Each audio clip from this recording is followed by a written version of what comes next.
வாஞ்சிநாதன் அவர்கள் புகார் கொடுத்து விட்டார், இவர் சாதி மதம் பார்த்து தீர்ப்பை கொடுக்கிறார் அப்படின்ற அந்த குற்றச்சாட்டு கண்டெம்ட் ஆஃப் கோர்ட் அப்படின்னா, இதே மாதிரி ஜிஆர் சுவாமிநாதன் அவர்கள் வழக்கறிஞராக இருந்தபோது ஒரு சம்பவம் நடந்துச்சு. என்ன சம்பவம் தெரியுமா? இவர் சமீபத்தில் நீதிபதியாக இருக்கும்போதே ஒரு பேச்சை கொஞ்சம் பேசுகிறார். அது வீடியோ காட்சிகள்லாம் யூடியூப்ல இருக்க தான் செய்யுது.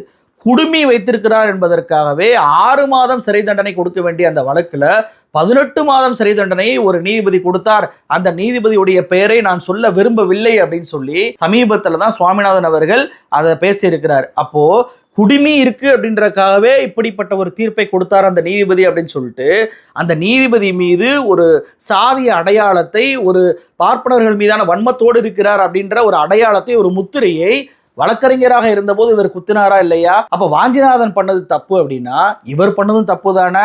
இப்போ இவர் வெளிப்படையாகவே வீடியோவில் பேசுறாருல, அதற்காக நீதிபதியான திரு ஜிஆர் சுவாமிநாதன் அவர்கள் மீது ஒரு கண்டெம்ட் ஆஃப் கோர்ட்டை ஏன் இந்த உயர்நீதிமன்றம் எடுக்கவே இல்லை? அப்ப கண்டெம்ட் ஆஃப் கோர்ட் என்பது பொதுமக்களுக்கும் வழக்கறிஞர்களுக்கு மட்டும்தானா, நீதிபதிக்கு கிடையாதா? சட்டம் அப்படி சொல்லையே. நீதிபதியும் கண்டெம்ட் ஆஃப் கோர்ட்டுக்கு உட்பட்டவர் தானே அப்படின்னு சொல்லி தானே சட்டம் சொல்லுது. அதுவும் அந்த வழக்குல, அதாவது இந்த 18 மாதம் தீர்ப்பு கொடுத்தாருன்னு சொன்னார்ல, அந்த வழக்குல இவர் எதிர்த்து வாதம் வைக்கிறார்.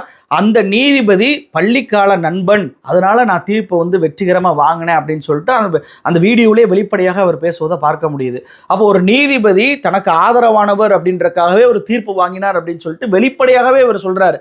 இதுதான ஃபோரன் ஷாப்பிங். இந்த குற்றச்சாட்டு தானே இவர் மீது இப்போ வைக்கப்படுது.